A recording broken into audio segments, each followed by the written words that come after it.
तो साथियों जय हिंद, वेलकम बैक। आपका प्रकाश एग्जाम में आप सभी साथियों का हार्दिक स्वागत है।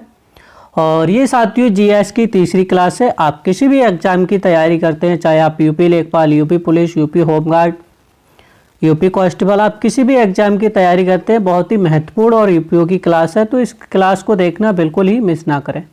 तो आइए साथियों बात करते हैं प्रश्न संख्या 1। क्षेत्रफल के आधार पर भारत का सबसे बड़ा राज्य कौन सा है? तो कौन सा है सबसे बड़ा राज्य की बात आ जाए तो कौन सा आता है? राजस्थान आता है। कौन सा आता है? राजस्थान आता है। उसके बाद आपके दूसरे नंबर पर आपके मध्य प्रदेश आता है, तीसरे नंबर पर महाराष्ट्र आता है, चौथे नंबर पर उत्तर प्रदेश आता है, पांचवें नंबर पर गुजरात आता है। अगर गुजरात के क्षेत्रफल की बात की जाए तो कितना है? 3,42,239 वर्ग किलोमीटर राजस्थान का क्षेत्रफल है।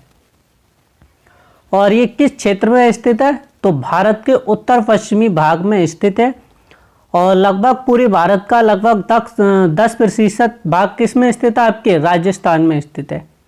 अगर आपसे पूछा जाए जनसंख्या की दृष्टि से सबसे बड़ा राज्य कौन सा है, तो हमारा प्यारा उत्तर प्रदेश है। अगर आपसे पूछा जाए क्षेत्रफल की दृष्टि से सबसे छोटा राज्य कौन सा है, तो कौन सा आएगा? गोवा आएगा। कौन सा आएगा? गोवा आएगा, जिसका क्षेत्रफल लगभग 3,702 वर्ग किलोमीटर है। अगर आपसे पूछ ले सबसे छोटा केंद्र शासित प्रदेश कौन सा है, तो आएगा हमारा लक्षद्वीप। कौन सा आएगा? लक्षद्वीप। प्रश्न संख्या 2। क्षेत्रफल की दृष्टि से भारत का सबसे छोटा राज्य कौन सा है? तो कौन सा है? आप इमेज में देख सकते हैं, गोवा डिस्ट्रिक्ट है। कौन सा है? गोवा। कौन सा है? गोवा है।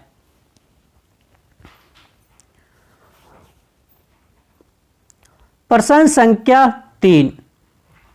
क्षेत्रफल की दृष्टि से भारत का सबसे बड़ा जिला। तो क्षेत्रफल की दृष्टि से सबसे बड़ा जिला कौन सा है? तो हमारा कौन सा है? गुजरात का कच्छ है। कौन सा है? गुजरात का कच्छ है। और दूसरे नंबर पर आता है लद्दाख का लेह। और तीसरे नंबर पर आता है राजस्थान का जैसलमेर। फिर राजस्थान का आता है चौथे नंबर पर बीकानेर। और पांचवें नंबर पर बाड़मेर। ये भी राजस्थान के आते हैं। राजस्थान के 3 जिले हैं जो भारत के क्षेत्रफल की दृष्टि से भारत के सबसे बड़े जिले हैं। कौन कौन से? जैसलमेर, बीकानेर, बाड़मेर। प्रश्न संख्या 4। क्षेत्रफल की दृष्टि से भारत का सबसे छोटा जिला कौन सा है? तो माहे है। कौन सा है? माहे है। भौगोलिक रूप से ये केरल में स्थित है। अरब सागर के तट पर केरल में स्थित है। कितना वर्ग किलोमीटर है? तो लगभग 9 वर्ग किलोमीटर। अगर सबसे बड़े की बात की जाए तो गुजरात का कच्छ आता है। सबसे छोटा कौन सा आएगा आपका? पुदुचेरी का माहे आएगा। यूनियन टेरिटरी पुदुचेरी का कौन सा आएगा? माहे जिला आएगा। और माहे को अरब सागर की भौएं कहा जाता है। मतलब भौएं समझ गए? आईब्रो कहा जाता है। किसकी? अरब सागर की भौएं किसे कहा जाता है? ये हमारी आईब्रो है, ऐसे कहा गया। अरब सागर की क्या कहा जाता है? भौएं कहा जाता है माहे को। आईब्रो ऑफ द अरेबियन सी के नाम से जाना जाता है। प्रश्न संख्या 5। भारत का सबसे छोटा जिला माहे किस राज्य में स्थित है? तो हमने आपको बताया था पहले ही, किस में स्थित है? आपके केरल में स्थित है भौगोलिक रूप से। किस में स्थित है? भौगोलिक रूप से केरल में स्थित है। और ऐसे समझ लो पुदुचेरी केंद्र शासित प्रदेश है, जिसकी टोटल कितने जिले हैं? 4 जिले हैं। और 4 जिले अलग अलग प्रदेश में स्थित हैं, आपके अलग अलग राज्य में स्थित है। जैसे आपका पुदुचेरी किस में स्थित है? तमिलनाडु में स्थित है। और सबसे बड़ा जिला है कौन सा? सबसे बड़ा जिला कौन सा है? पुदुचेरी, तमिलनाडु में स्थित है। कराईकल ये भी किस में स्थित है? आपके तमिलनाडु में स्थित है भौगोलिक रूप से। माहे आपका केरल में स्थित है भौगोलिक रूप से। यानम ये आंध्र प्रदेश में स्थित है भौगोलिक रूप से। प्रश्न संख्या 6। पुदुचेरी की कितने जिले हैं? तो कितने जिले हैं भैया? 4 जिले हैं। कितने जिले हैं? 4 जिले हैं। कितने जिले हैं? 4 जिले। ये क्या है नीचे आपका? तमिलनाडु। कौन सा? ये है तमिलनाडु। पुदुचेरी और कराईकल किस में स्थित है आपके? तो तमिलनाडु में स्थित है। माहे आपका केरल में स्थित है, ये केरल है आपका। केरल में कौन सा स्थित है? माहे स्थित है। और एनम आपकी किस में स्थित है? ये आंध्र प्रदेश है। और एनम किस में है? आंध्र प्रदेश में स्थित है। ये प्रश्न आपके प्रत्येक परीक्षा में आए हुए प्रश्न है, चाहे आपके एमटीएस हो, चाहे सीजीएल हो, चाहे यूपीपीसीएस हो, चाहे लेखपाल हो। आप किसी भी एग्जाम को उठा के देख लीजिए, आपके एक ना एक प्रश्न आपकी हिस्ट्री में इस सेशन से आया हुआ जरूर होगा, आपके ज्योग्राफी सेशन से। सॉरी, हिस्ट्री नहीं, ज्योग्राफी सेशन से आपका। प्रश्न संख्या 7, ये रेलवे ग्रुप डी में आ रखा है आपका। निम्नलिखित में से कौन सा जिला आंध्र प्रदेश में स्थित है लेकिन पुदुचेरी का भाग है? तो कौन सा स्थित है? एनम। कौन सा स्थित है? एनम स्थित है।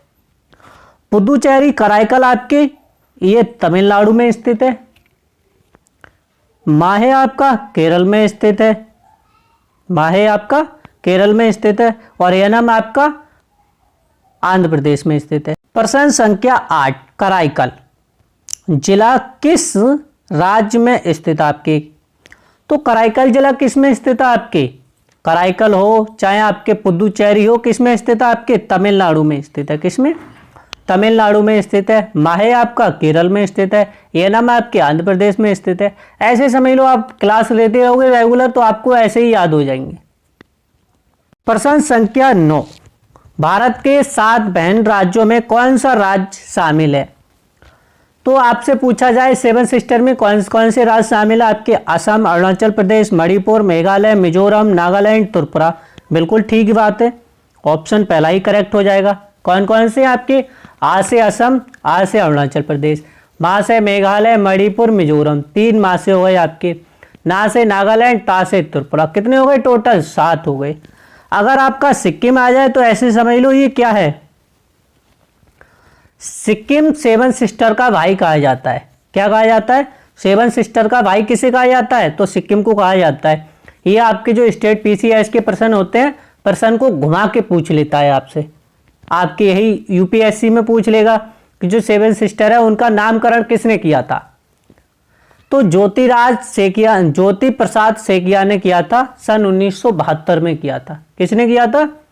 ज्योति प्रसाद सेकिया सन 1972 में किया था। आपसे इसी में ही पूछ लेगा कि क्षेत्रफल की दृष्टि से 7 सिस्टर में सबसे बड़ा राज्य कौन सा है? तो आपके अरुणाचल प्रदेश है। सबसे छोटा क्षेत्रफल की दृष्टि से तो त्रिपुरा है। आपसे ये भी पूछ सकता है कि सबसे अधिक जनसंख्या किस राज्य की है आपके 7 सिस्टर में? तो असम की है। तो आपके कितने डाउट आपके फिनिश हुए? लगभग 4-5। तो ऐसे समझ लीजिए प्रश्न बन जाते हैं आपकी परीक्षाओं में, घुमा के पूछ लेगा। प्रश्न संख्या ये आप देख सकते हैं, तो क्षेत्रफल की दृष्टि से आप देख सकते हैं ग्रीन ग्रीन है, ये क्या है? अरुणाचल प्रदेश है, सबसे बड़ा है। दूसरे नंबर पर आता है आंध्र प्रदेश। आंध्र प्रदेश नहीं, सॉरी, असम आता है। सॉरी, क्या आता है? असम आता है। वो रिवाइज हो रहा है आपके, जो एनम आता है वो आंध्र प्रदेश में आता है, वो रिवाइज हो रहा है। पुदुचेरी का यूनियन टेरिटरी का डिस्ट्रिक्ट। दूसरे नंबर पर क्या आता है? असम आता है। और सबसे छोटा कौन सा है? तो आपके त्रिपुरा। ये क्या है? सबसे छोटा राज्य 7 सिस्टर का। भाई किसे कहा जाता है? ये देख सकते हैं, हाथ बांधे, कौन सा भाई है? ये 7 सिस्टर का भाई कहा जाता है सिक्किम को। प्रश्न संख्या 10, निम्नलिखित में से कौन सा राज्य 7 सिस्टर में शामिल नहीं है? तो सिक्किम नहीं है। सिक्किम को क्या कहा जाता है? भाई कहा जाता है। प्रश्न संख्या 11, 7 सिस्टर में कौन सा राज्य सबसे बड़ा है? तो अरुणाचल प्रदेश है। मैंने आपको बताया था प्रश्न आपको घुमा घुमा के पूछता है, और हम वो खिलाड़ी हैं जब तक तोड़ेंगे नहीं तब तक छोड़ेंगे नहीं। तो देख लो, पहले ही बता दिया था आपको कौन से? अरुणाचल प्रदेश है। और ये आपकी कब आ रखा है? स्टेट पीसीएस सन 2020 में आया हुआ प्रश्न आपका। प्रश्न संख्या 12, कर्क रेखा भारत के किस भाग से होकर गुजरती है आपकी? तो भारत की आप देख सकते हैं किससे जा रही है, ये बीचों बीच से जा रही है। किससे जा रही है, बीचों बीच से जा रही है। तो किससे ये गुजरती है, आपके मध्य भारत से गुजरती है। ये आपको प्रश्न फंसा देगा, कुछ नहीं है आपकी, ये कह देगा बीच में, घर के कहते हैं कि बीच में से जा रही है, और आपकी शुद्ध भाषा में लिखा है मध्य से जा रही है। कर्क रेखा अच्छा कितने राज्यों से गुजरती है, आपको पहली आपको क्लास में बता दिया गया है। कितने राज्य से, आपके 8 राज्यों से। कौन कौन से, गुजरात, राजस्थान, मध्य प्रदेश, छत्तीसगढ़, झारखंड, पश्चिम बंगाल, त्रिपुरा, मिजोरम। और ये जो रेखा गुजरती है वो आपके उष्ण कटिबंधीय और उपोष्ण कटिबंधीय जलवायु क्षेत्र को क्या करती है, निर्धारण करती है। आप कर्क रेखा से ऊपर चले जाओगे आप, तो आपने देखा होगा यहाँ की जलवायु ठंडी होती जाती है। कर्क रेखा से नीचे आओगे, वहां की जलवायु कितनी होती चली जाती है, गर्म होती चली जाती है। तो ये क्या करती है, आपकी रेखा आपके मौसम उसका भी क्या करती है, उष्ण कटिबंधीय और आपके उपोष्ण कटिबंधीय जलवायु क्षेत्र का क्या करती है, आपके निर्धारण करती है। प्रश्न संख्या 13, भारत में कर्क रेखा सबसे अधिक या लंबी दूरी किस राज्य में मतलब तय करती है, गुजरती है, किस में गुजरती है आपकी, किस में गुजरती है आपकी, तो ये भैया गुजरती है मध्य प्रदेश में। सबसे ज्यादा दूर आगे तो लंबी रेखा मध्य प्रदेश में।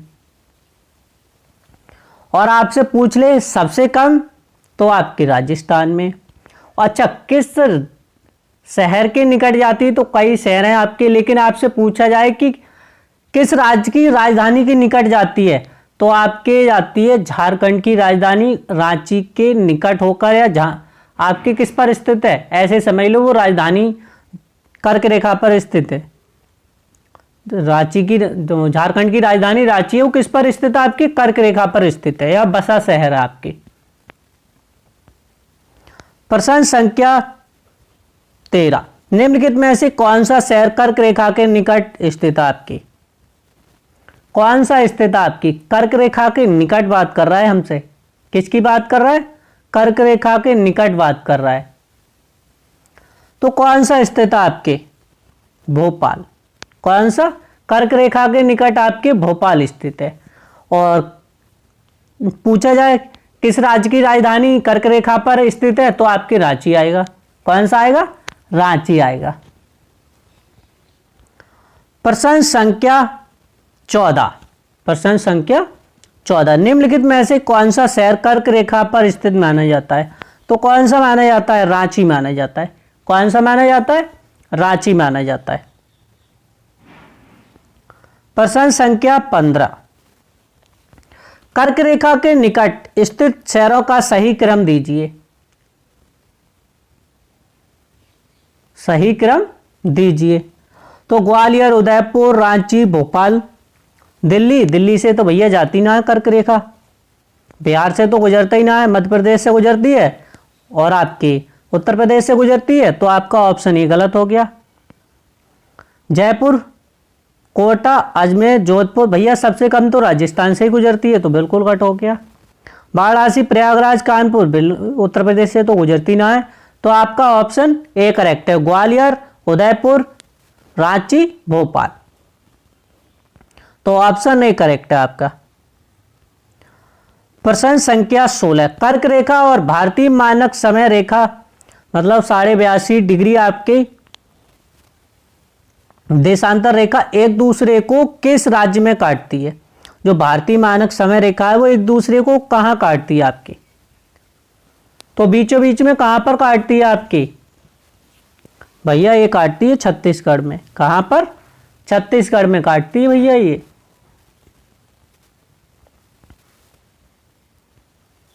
प्रश्न संख्या 17, भारतीय मानक समय रेखा और कर्क रेखा का प्रतिच्छेदन किस बिंदु राज्य में है।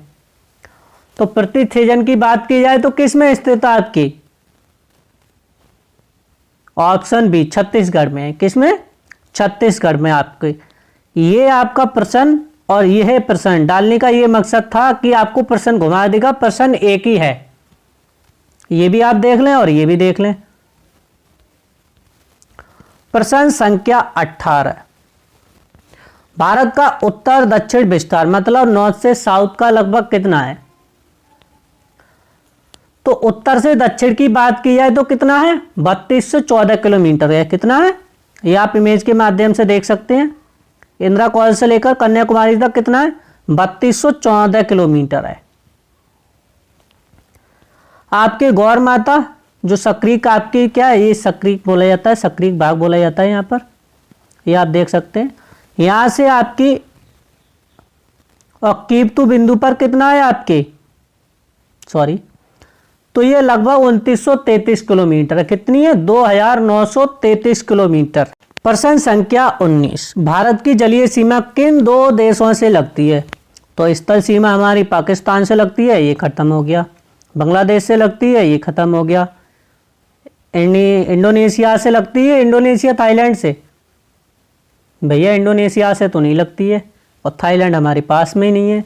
तो कौन सा आएगा? ऑप्शन आपका ए करेक्ट है। कौन सा करेक्ट है? ऑप्शन ए करेक्ट है। अच्छा, श्रीलंका को कौन सी जल संधि अलग करती है? तो आपके पाक जल मरु माध्य द्वारा अलग किया जाता है। और मालदीव कहाँ पर स्थित है? तो भैया लक्षद्वीप के नीचे स्थित है, दक्षिण पश्चिम में। कहाँ पर? दक्षिण पश्चिम में लक्षद्वीप के नीचे स्थित है। आप इमेज के माध्यम से देख सकते हैं। ये है मालदीव, सॉरी ये क्या है? ये है हमारा मालदीव। हमारा नहीं, देश है, मालदीव देश है।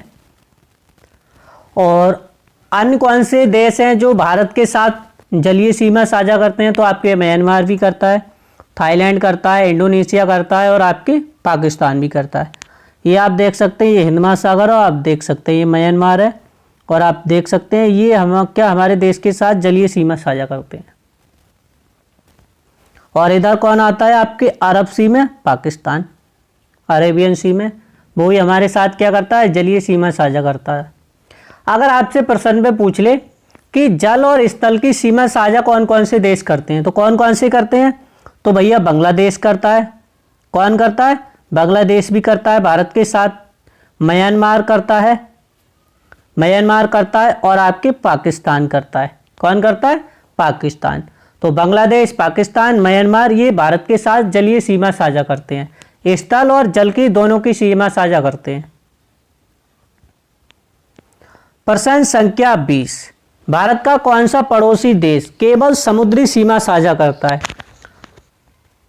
केवल समुद्री सीमा साझा करता है। तो म्यांमार आपका जलीय और स्थल दोनों करता है, बांग्लादेश भी करता है, ये भी करता है। लेकिन हमारा कौन सा बचा? मालदीव बचा। मालदीव देश है, वो हमारे साथ स्थलीय सीमा साझा नहीं करता है, केवल जलीय सीमा साझा करता है। तो ऑप्शन सी करेक्ट है।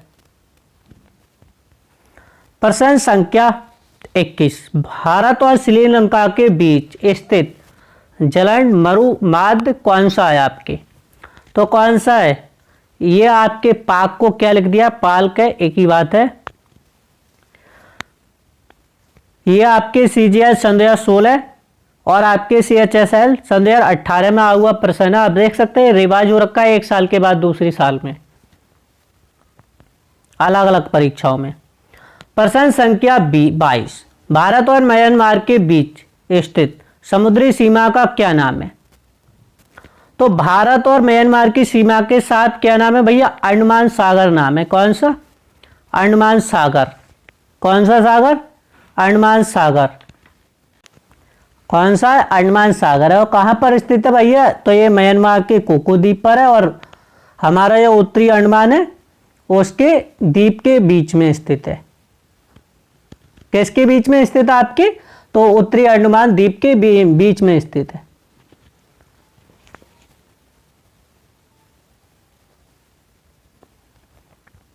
प्रश्न संख्या 23, प्रश्न संख्या 23, 8 डिग्री चैनल भारत के किन दो द्वीपों के बीच स्थित है? तो 8 डिग्री चैनल की बात की जाए तो किसके बीच स्थित है आपके? अंडमान निकोबार, मिनिकॉय, मालदीव। तो किसके बीच स्थित है? आप इमेज के माध्यम से देख सकते हैं किसके बीच स्थित है? ये मालदीव और मिनिकॉय के बीच स्थित है। आप देख सकते हैं इमेज के माध्यम से, ये 8 डिग्री चैनल है। कौन सा? ये 8 डिग्री चैनल है। तो ये मिनिकॉय और मालदीव के बीच स्थित है, आप देख सकते हैं इमेज के माध्यम से। ये इसलिए डीपी लगाई जाती है जो कि आपको समझ में आ जाए। और आपसे अगर पूछे 9 डिग्री चैनल तो लक्षद्वीप और मिनिकॉय के बीच स्थित है। और आपसे पूछे 10 डिग्री चैनल तो भैया ये अंडमान निकोबार से और निकोबार के बीच स्थित है। किसके बीच में स्थित है? अंडमान और आपके निकोबार के बीच स्थित है 10 डिग्री चैनल। ये अलग करता है अंडमान को ग्रेट निकोबार से। कौन सा चैनल अलग करता है आपके? तो 10 डिग्री चैनल अलग करता है। प्रश्न संख्या 24 आ क्या? 9 डिग्री चैनल किससे अलग करता है आपके? किससे अलग करता है? तो भैया मिनिकॉय को करावती से अलग करता है। ऑप्शन बी करेक्ट है। यह लक्षद्वीप मिनिकॉय, क्योंकि आपके करावती किस में स्थित है? मिनिकॉय में स्थित है। किस में स्थित है? मिनिकॉय में स्थित है।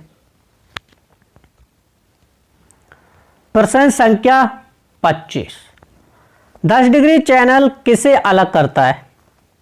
तो अंडमान निकोबार को किसको अलग करता है? तो अंडमान निकोबार को अलग करता है। ऑप्शन बी करेक्ट है। कौन सा ऑप्शन है? ऑप्शन बी करेक्ट है आपके। अंडमान को ग्रेट निकोबार से अलग करता है आपके 10 डिग्री चैनल। या निकोबार की जगह आपको कार निकोबार भी दे सकता है, तो कंफ्यूज मत होना। कि कितनी रेखाएं क्लियर हो गई, कितनी उत्तरी अक्षांश रेखाएं हमारी क्लियर हो गई एक ही आपके सवाल में। बात करते हैं प्रश्न संख्या 29। किस शहर को सिराज हिंद कहा जाता है आपके? तो किसको कहा जाता है? तो जौनपुर को कहा जाता है। किसको कहा जाता है? जौनपुर को कहा जाता है। जौनपुर आपके हुमायूं ने क्या कर दिया था? इसके जो मदरसे थे या जो मठे थे उनका क्या करा दिया था? पुनः निर्माण करा दिया था। अच्छा, सिराज हिंद की उपाधि किसने दी थी? तो भैया शाहजहां ने दी थी। किसने दी थी? शाहजहां ने। जौनपुर आपसे पूछा जाए किस नदी के किनारे स्थित है? तो भैया गोमती नदी के किनारे स्थित है। अच्छा, ये पूछे आपसे कि जौनपुर की स्थापना किसने की थी? तो भैया फिरोज शाह तुगलक ने की थी। किसकी याद में की थी? अपने भाई जौना खां या मोहम्मद बिन तुगलक की याद में की थी। 1359 ईस्वी में की थी। तो आपके एक ही सवाल से कितने डाउट क्लियर हो जाते हैं? लगभग 5-6 आपके सवाल क्लियर हो जाते हैं एक ही सवाल से आपके। प्रश्न संख्या 30 जौनपुर नगर की स्थापना किसकी स्मृति में की गई थी? अगर आपको पेपर में जौना खां ना देकर क्या दे दे? मोहम्मद बिन तुगलक दे दे, तो आप समझ जाओ वही करेक्ट है। तो मोहम्मद बिन तुगलक की याद में। स्मृति का मतलब होता है याद। प्रश्न संख्या 31 कौशाम्बी के निकट स्थित प्रभास गिरी स्थान का संबंध किससे है? तो इसका संबंध भैया जैन से है। किससे? जैन धर्म से संबंध है इसका। और ये कहां पर स्थित है? तो आपके कौशाम्बी के निकट स्थित है। और किस नदी के किनारे स्थित है? तो भैया ये यमुना नदी के किनारे स्थित है। किस नदी के किनारे स्थित है? यमुना नदी के किनारे स्थित है। और प्रभास गिरी को पबोसा गांव भी कहा जाता है। क्या कहा जाता है? पबोसा गांव भी कहा जाता है। और जैन धर्म के जो छठे तीर्थंकर थे भगवान पद्म प्रभु से जुड़ा हुआ है। किससे जुड़ा हुआ है? छठे तीर्थंकर भगवान पद्म प्रभु से जुड़ा हुआ है। इसलिए कौशाम्बी क्या है? फेमस है, स्थान है आपका। प्रश्न संख्या आपके 32 कालिंजर किला निम्नलिखित में से किस जनपद में स्थित है? तो कालिंजर किला आपके बांदा जिले में स्थित है। कहां पर? उत्तर प्रदेश के बांदा जिले में स्थित है। किस जिले में? बांदा जिले में स्थित है। और ये किस क्षेत्र में आपके? तो बुंदेलखंड के क्षेत्र, बुंदेलखंड के क्षेत्र। और आपकी बिंद की पर्वतमाला, किसकी पर्वतमाला? बिंद की पर्वतमाला की एक पहाड़ी पर स्थित है आपके कालिंजर का किला। और आपके किस वंश से संबंधित है? आपसे प्रश्न में पूछ ले तो भैया ये चंदेल वंश से संबंधित है। किससे संबंधित है? चंदेल वंश से संबंधित है। और किसके लिए जाना जाता है कालिंजर का किला? तो यहाँ पर प्राचीन शिव मंदिर है, नीलकंठ महादेव मंदिर है। और शेरशाह सूरी की मृत्यु हो गई थी, यहीं पर हुई थी कालिंजर के किला में 1545 में। कब हुई थी? घेराबंदी के दौरान हुई थी भैया। और किसकी घेराबंदी करने आए थे? तो भैया हुमायूं, समझ गए आप। प्रश्न संख्या आपके 33, चुनार किला किस नदी के तट पर स्थित है। तो भैया चुनार का किला किस नदी के किनारे स्थित है। तो भैया गंगा नदी के किनारे स्थित है। किसके स्थित है, गंगा नदी के किनारे स्थित है। और चुनार किला का अन्य नाम भी क्या है भैया, अन्य नाम आपसे पूछ ले, या दूसरा नाम क्या है, तो चंद्रकांता चुनार जूनागढ़ किला भी कहा जाता है। क्या कहा जाता है, चंद्रकांता चुनार कहाँ पर स्थित है, आपके जूनागढ़। और आपके जूनागढ़ ये कहाँ पड़ता है आपके, तो मिर्जापुर जिले में पड़ता है। कहाँ पर, मिर्जापुर जिले में कैमूर पर्वतमाला की उत्तरी दिशा में गंगा किनारे स्थित है। गंगा किनारे छोटी पहाड़ी पर स्थित आपके। आपने एक बात गौर की होगी, जितने भी किले हैं वो किसी ना किसी पहाड़ी पर स्थित मिलेंगे आपको। किस पे मिलेंगे, किसी ना किसी पहाड़ी पर स्थित मिलेंगे आपके। और किनारे क्या होगी, आपकी कोई ना कोई नदी जरूर होगी, चाहे आपकी गंगा हो, चाहे यमुना हो, चाहे केन हो, कुछ ना कोई नदी जरूर आपकी स्थित होगी। प्रश्न संख्या आपके 34, झांसी का किला किस नदी के निकट स्थित था आपके। तो भैया झांसी का किला आपके पहुज नदी के किनारे स्थित था। सॉरी, किस नदी के किनारे स्थित था, पहुज नदी के किनारे स्थित था। और आपके गंगा नदी की भी किनारे स्थित था आपके, सॉरी गंगा नहीं, बेतवा नदी के किनारे भी क्या था, आपके झांसी का किला स्थित था, मतलब बीच में स्थित था, ऐसे मान लो। और अगर आपसे पूछे कि झांसी का किला किस पहाड़ी पर स्थित है, तो भैया बागरा पहाड़ी पर स्थित है। किसकी, बागरा पहाड़ी पर स्थित है। और किसके लिए फेमस है, तो रानी लक्ष्मीबाई की वीरता के लिए फेमस है, जिनके लिए आपकी झांसी की रानी भी कहा जाता है। क्या कहा जाता है, झांसी की रानी कहा जाता है। अच्छा, झांसी का किला किसने बनवाया था, तो ओरछा के राजा थे, राजा वीर सिंह। कौन थे, राजा वीर सिंह जूदेव ने बनवाया था। कब बनवाया था, तो 17वीं शताब्दी में बनवाया था। कब बनवाया था, 17वीं शताब्दी में बनवाया था। तो आपके एक ही प्रश्न आपके कितने डाउट क्लियर हो जाते हैं। प्रश्न संख्या आपके 35, आगरा का किला किस मुगल शासक द्वारा बनवाया गया था। तो भैया हुमायूं को अकबर के द्वारा बनवाया गया था। किसके द्वारा, अकबर के द्वारा बनवाया गया था। प्रश्न संख्या 36, इलाहाबाद प्रयागराज किला स्थित आपके कहां पर स्थित आपके, गंगा सरयू संगम पर, नहीं त्रिवेणी संगम। तो भैया गंगा यमुना संगम पर स्थित आपके किसका किला, इलाहाबाद का किला स्थित आपके।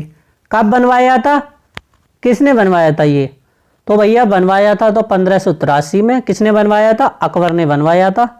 किसने बनवाया था, अकबर ने बनवाया था। और ये किला क्यों प्रसिद्ध है आपके, तो इस किले के अंदर अशोक स्तंभ है, पातालपुरी आपके मंदिर है, और आपके अक्षवाट भी स्थित है आपके इलाहाबाद किला में, या प्रयागराज आपके किला में स्थित है। तो ऑप्शन आपका बी करेक्ट है। आप देख सकते हैं यूपीपीएससी 2020 में आए हुआ प्रश्न आपके किसी ना किसी परीक्षा में आए हुए प्रश्न है जो आपके पूछे जाते हैं। प्रश्न संख्या 37, रामनगर किला किस जनपद में स्थित है। रामनगर किला किस जनपद में स्थित है आपके, तो किस में स्थित है आपके, मिर्जापुर है, वाराणसी है। तो भैया ये स्थित है आपके वाराणसी, ऑप्शन बी करेक्ट है। अच्छा, वाराणसी के कितने पास, लगभग 14 किलोमीटर दूर स्थित है वाराणसी से। और ये किस नदी के किनारे स्थित है, तो ये गंगा नदी के पूर्वी तट पर स्थित है आपके, किसमें, पूर्वी तट पर स्थित है। और रामनगर का किला बनवाया किसने था, तो महाराजा बलवंत सिंह ने बनवाया था। ये उनका पैतृक निवास था। किसने बनवाया था, महाराजा बलवंत सिंह ने बनवाया था। रामनगर का किला कब बनवाया था, लगभग 18वीं शताब्दी में बनवाया था। जो काशी के क्या थे, महाराजा थे। कहाँ के महाराजा थे, काशी के महाराजा थे। और आपसे ये पूछ ले किस शैली का बना हुआ है, तो आपके मुगल शैली का बना हुआ है। किस शैली का बना हुआ है, मुगल शैली का बना हुआ है। और किससे बना है, तो भैया लाल बलुआ पत्थर से बना है। किससे बना है, लाल बलुआ पत्थर से बना है। और ये संग्रहालय प्रसिद्ध क्यों है आपके? रामनगर का किला क्यों फेमस है? तो यहाँ पर वेद व्यास मंदिर है और दक्षिण मुखी आपके हनुमान मंदिर स्थित है यहीं पर। और भैया ये विश्व प्रसिद्ध है आपके रामलीला के लिए। रामनगर का किला विश्व प्रसिद्ध है आपकी रामलीला के लिए। प्रश्न संख्या आपके 38, अलीगढ़ के किले का संबंध किससे है? तो अकबर, औरंगजेब, लोधी या शेरशाह सूरी। तो आपकी ये सवाल आपको कंफ्यूज कर देगा। आपका अलीगढ़ का किले का संबंध पूछ रहा है, तो भैया ये संबंध है लोधी वंश। किससे? लोधी वंश से संबंधित है। क्योंकि लोधी से संबंधित है क्योंकि लोधी के ही गवर्नर थे आपके उमर। कौन थे? लोधी के गवर्नर थे उमर, और उमर के पुत्र ने बनवाया था, मतलब उमर के लड़के ने बनवाया था आपके अलीगढ़ का किला, जिसे आपके बौना चोर का किला भी कहा जाता है। किसका किला कहा जाता है? बौना चोर का किला कहा जाता है। और इसका निर्माण लगभग 1524 और 1525 ईस्वी में हुआ था।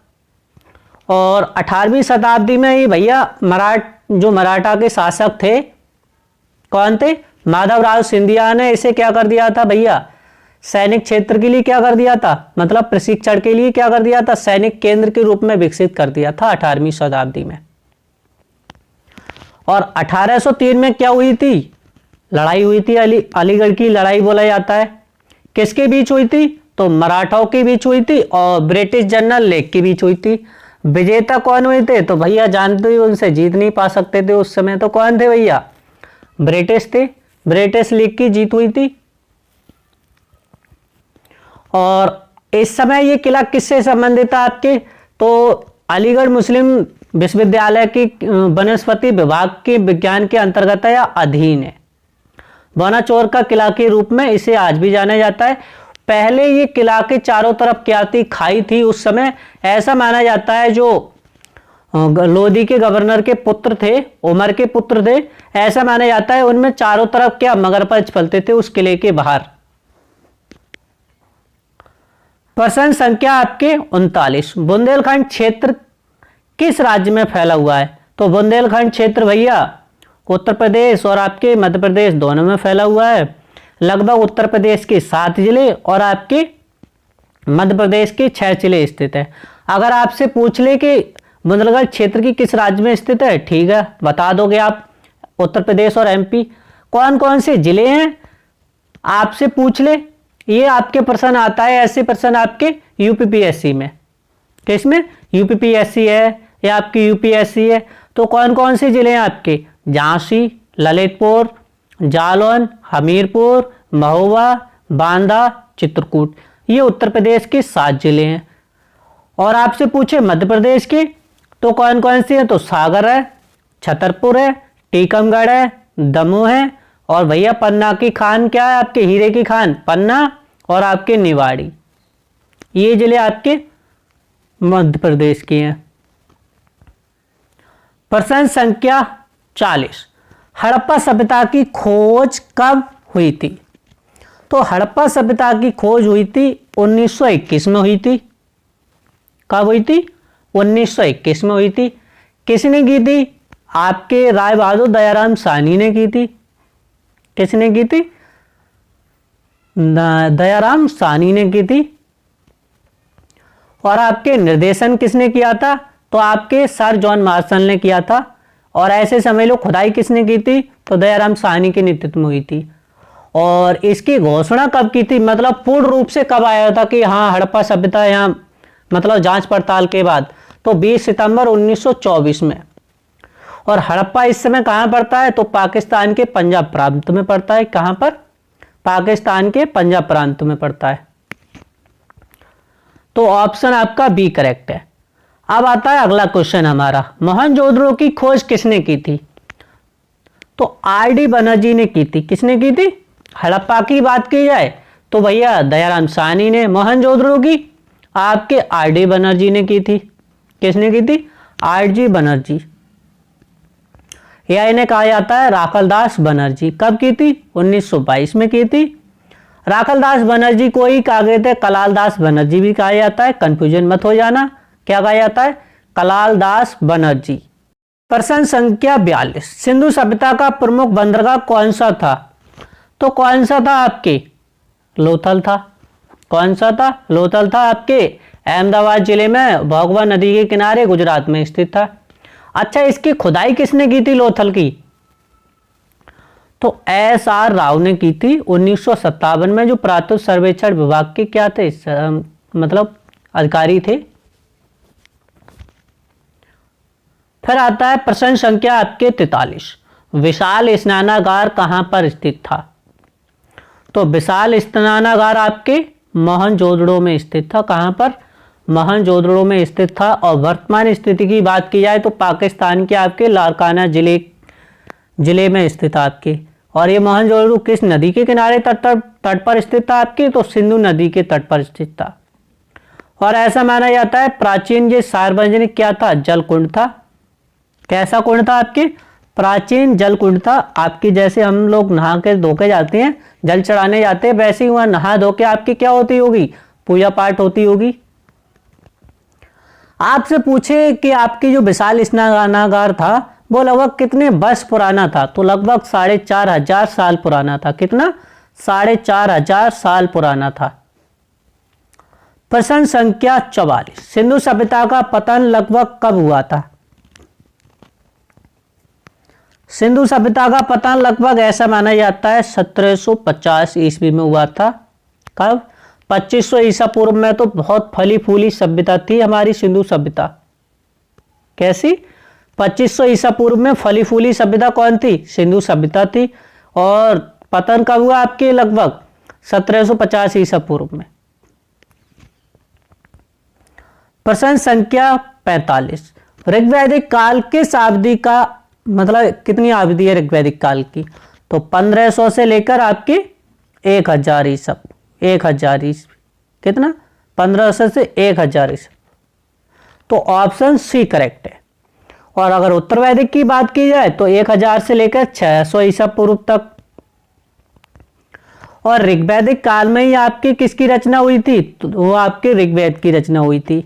और आर्य सबसे पहले आके कहाँ बसे थे? 7 नदियों के बीच में, या सप्त सैंधव प्रदेश कहा जाता है। और उस समय सबसे ज्यादा वैल्यू दी जाती थी वो गायों की दी जाती थी। और उस समय जो समाज था वो पशु चालक था। कैसा था? पशु चालक था, मतलब गाय चराते थे। प्रश्न संख्या 46, ऋग्वेद में कितने सूक्त हैं? तो ऋग्वेद में 1017 आपके सूक्त हैं। कितने? 1017 सूक्त है। और आपके ऐसे समझ लो 11 बाल खिले हैं। कितनी 11 बाल खिले हैं। तो टोटल कितने हो गए? 1028 लगभग। सबसे प्राचीन ग्रंथ की बात की जाए तो आपके ऋग्वेद है। और ऋग्वेद में कितनी मंडल हैं? तो 10 मंडल है। जो आपके 1028 सूक्त है वो 10 मंडलों में विभाजित है। कितने में? 10 मंडलों में विभाजित है। और ऐसे समझ लो 10 मंडलों में विभाजित है। लगभग 1028 सूक्त है। लगभग 10,462 से लेकर आपके 10,580 ऋचाएं मंत्र हैं, वो भगवान को लिए समर्पित है। किन के लिए? भगवान के लिए समर्पित है। अगर आपसे पेपर में पूछ ले कि हिंदू धर्म का सबसे प्राचीन ग्रंथ कौन सा है, तो कौन सा है? ऋग्वेद है हमारा। कौन सा? ऋग्वेद है। ऋग्वेद के तीसरे मंडल में गायत्री मंत्र है, वो सूर्य देव को समर्पित है। किसके लिए समर्पित है? सूर्य देव को समर्पित है आपके तीसरे मंडल गायत्री मंत्र। 10वें मंडल में आपके 4 वर्णों का उल्लेख किया गया है। किसका उल्लेख किया गया है? 4 वर्णों का उल्लेख किया गया है। और जो सूक्त हैं उनकी रचना कई ऋषियों द्वारा की गई है या लिखा गया है। तो आपके एक प्रश्न कितने डाउट क्लियर हो गए आपके। प्रश्न संख्या आपके 47, गायत्री मंत्र किस वेद से लिया गया है? तो ऋग्वेद से लिया गया है। इसमें कोई दोहराए संदेह थोड़ी है। प्रश्न संख्या आपके 48, सभा और समिति का उल्लेख किस ग्रंथ में मिलता है? तो सभा और समिति का उल्लेख भैया ऋग्वेद ग्रंथ में मिल रहा है। किस में मिलता है? ऋग्वेद में। लेकिन अगर विस्तार की बात की जाए सबसे ज़्यादा वर्णन मिलता है तो आपके अथर्ववेद में मिलता है। किस में मिलता है? अथर्ववेद में मिलता है। और वैसे आपकी बात की जाए तो ऋग्वेद में मिलता है। सबसे पहले उल्लेख की बात की जाए, अगर आपको आपके ऋग्वेद ऑप्शन में ना हो तो आपको अथर्ववेद दे सकता है। सभा और समति को प्रजापति की 2 पुत्री कहा है। क्या कहा है? जो सभा और समति है उनके लिए प्रजापति की 2 पुत्री कहा है। ऋग्वेद में आपके सभा का उल्लेख मिलता है 8 बार, समति का उल्लेख मिलता है 9 बार। और विस्तार से बात की जाए तो आपके अथर्ववेद में। और जो सभा किन के लिए होती थी? तो सभा वरिष्ठ और कुलीन लोगों के लिए होती थी। किन के लिए? वरिष्ठ और कुलीन लोगों के लिए होती थी। और समति आपके आम जनता के प्रतिनिधित्व की सभा होती थी, आम जनता के द्वारा। प्रश्न संख्या आपके 49। वर्ण व्यवस्था का स्पष्ट उल्लेख किस काल में मिलता है? तो वर्ण व्यवस्था का स्पष्ट उल्लेख किस में मिलता है? आपके ऋग्वैदिक काल में मिलता है। और किस में मिलता है? ऋग्वेद के 10वें मंडल के पुरुष सूक्त में मिलता है। किस में मिलता है? ऋग्वेद के 10वें मंडल पुरुष सूक्त में आपके वर्ण व्यवस्था का उल्लेख मिलता है। ऐसा बताया गया है कि उसमें एक विराट पुरुष का मतलब होते हैं ब्रह्मा जी। ब्रह्मा जी के जो अंगों के द्वारा क्या हुआ है? आपके 4 वर्णों की उत्पत्ति हुई है। जैसे आपके ब्राह्मण मुख से हुए हैं, क्षत्रिय आपके भुजाओं से हुए हैं, वैश्य आपके जांग से हुए हैं और शूद्र आपके पैरों से हुए हैं। ऐसा बताया गया है आपके ऋग्वेद के 10वें मंडल पुरुष सूक्त में। और ऋग्वैदिक काल में ही आपके वर्ण व्यवस्था क्या कैसी थी? कर्म और योग्यता पर आधारित थी। किस पर आधारित थी? कर्म योग्यता पर आधारित थी। जैसे आपके एक भाई आपका पढ़ रहा है तो आपकी पढ़ाई का काम कर रहा है, हवन यज्ञ कर रहा है, तो भैया वो कैसा हो गया? आपके ब्राह्मण हो गया। दूसरा भाई क्या कर रहा है? देश की सेवा कर रहा है या राज्य की सेवा कर रहा है या आपके उस कबीला की सेवा कर रहा है, तो कैसा हो गया? क्षत्रिय हो गया। व्यापार कर रहा है आपके, तो कैसा हो गया? वो भैया क्या कहता आपके वैश्य हो गया, व्यापार कर रहा है। घर की महिलाएं घर का काम करती हैं तो वो शूद्र हो गई। भाई कोई घर का काम कर रहा है, पिता घर का काम कर रहा है, तो भैया वो शूद्र हो गए। तो ये कैसा था? आपके कर्म के आधार पर था और योग्यता के आधार पर था। लेकिन उत्तर वैदिक काल में आता है तो जन्म के आधार पर हो जाता है। प्रश्न संख्या आपका 50। बुद्ध का जन्म कब हुआ था? तो गौतम बुद्ध का जन्म 563 ईसा पूर्व में हुआ था और ये कई बार पेपर में आ चुका है और आपके पूछा जाता है। लगभग ऐसे समझ लो 2-3 परीक्षाओं के बाद ये प्रश्न आपकी किसी न किसी परीक्षा में पूछा जाता है। या तो जन्म पूछ लेगा या आपके गौतम बुद्ध की मृत्यु पूछ लेगा, कुछ ना कुछ पूछता जरूर है एग्जामिनर। तो गौतम बुद्ध का जन्म कब हुआ था? तो 563 ईसा पूर्व में हुआ था। नेपाल के पास कपिलवस्तु में हुआ था। आपके कहाँ हुआ था? नेपाल के पास कपिलवस्तु के लुम्बिनी ग्राम में हुआ था। और इनके बचपन का नाम की बात की जाए तो सिद्धार्थ था। और इनकी माता का नाम बात की जाए तो रानी महामाया था। पिता का नाम शुद्धोधन था जो शाक्य क्षत्रिय आपके वंश से थे। और एशिया का ज्योतिपुंज कैसे कहा जाता है? तो गौतम बुद्ध को कहा जाता है। अगर गृह त्याग कब किया था? तो आपके 29 वर्ष की आयु में गृह त्याग किया था। 35 वर्ष की आयु में आपके ज्ञान प्राप्ति हुई थी। बिहार के बोध गया में पहला उपदेश दिया था। आपके सारनाथ में दिया था। उत्तर प्रदेश में आपके 5 साथियों के साथ दिया था। तो ये तो आपके गौतम बुद्ध से संबंधित आपके सवाल थे। प्रश्न संख्या आपके, और ये सीरीज हो जाती है आपकी समाप्त। तो साथियों हमारी क्लास कैसी लगी? आपके लगभग 50 जो प्रश्न है वो लगभग ऐसे मान लो 300 प्रश्न हो गए आपके, 200-250 प्रश्न हो गए आपके। तो साथियों हमारी क्लास कैसी लगी कमेंट करके ज़रूर बताएं। जय हिंद, जय भीम। मिलते हैं नेक्स्ट वीडियो में, तब तक के लिए धन्यवाद।